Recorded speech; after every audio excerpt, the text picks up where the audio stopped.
আমার বাবা রিক্সা চালায়, আমার বাবা মধ্যবিত্ত, আমার ফ্যামিলি মধ্যবিত্ত, এগুলো আমি বলছি বাস্তবতা যেটা, কিন্তু তা ওনারা করে না। আর যে অনেক অনেক মেয়েরা আছে যারা মিথ্যা কথা বলে ছেলেদের সাথে সম্পর্ক করে, ওই মেয়েরা ভালো। যারা বাস্তব সত্য ঘটনা বলে তাদেরকে ছেলেরা করে না। তো এইটাই, এরকম কোনো মানুষ হয়তো পৃথিবীতে আমার জন্য জন্ম নেয় নাই যে আমার পাশে আসবে, আমার বড় ভাই নাই ওরকমভাবে আমাকে ভাইয়ের মতন আগলায় রাখবে, বা অনেক ভাইরা আছে যে স্বামীর স্ত্রীর মতন সম্পর্ক আমার সাথে করবে, ওরকম সম্পর্ক করতে চায় না। ঠিক আছে, সবাই চায় মেয়েদেরকে ফয়দা উঠাইতে। সব মেয়েরা হয়তো, অনেক অনেক মেয়েরা আছে প্রতারণা করে, কিন্তু অনেক মেয়েদের জন্য যে আমাদেরকেও বলা হবে এমনটা কিন্তু না। হাতের 5টা আঙুল এক সমান না। তো ওরা প্রতারণা করছে, এই কারণে আমরাও প্রতারণা করব, এটা কিন্তু না। তাই এটা ওনাদেরই যে অনেক মেয়েরা ঠকাইছে দেখা ওনারা আমাকে বিশ্বাস করে না, আমাদের বিশ্বাস করে না।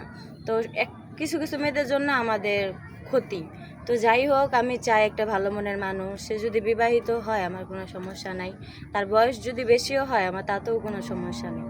আমি তার টাকা পয়সা বাড়ি গাড়ি কিছুই চাই না। আমি একটা ভালো মনের মানুষ চাই, সারা জীবন পাশে থাকতে চাই, তার হাতে হাত রেখা যাতে আমি সারাটা জীবন পার করতে পারি, সেরকম একটা মানুষ চাই। আমার ভুল হলে সে ধরায় দিব, তার ভুল হলে আমি ধরায় দিব, এটাই তো, তাই না? তো ভালোবাসাটা সবচেয়ে বেশি ইম্পর্টেন্ট। আমি একটা ভালোবাসার মানুষ চাই, আর কিছুই চাই না।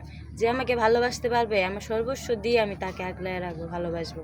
তার ফ্যামিলিকে আমি আমার ফ্যামিলির চেয়েও বেশি করার চেষ্টা করবো। আমি এরকম একটা মানুষ চাই। আচ্ছা, আমরা চেষ্টা করব আপনার ভিডিওটা পাবলিক করার পর হয়তো অনেকেই নক করবে, তো আপনার কোনো পার্সোনাল ফোন নম্বর যদি থাকে তো দিতে পারেন, সরাসরি আপনার সাথে যোগাযোগ করবে।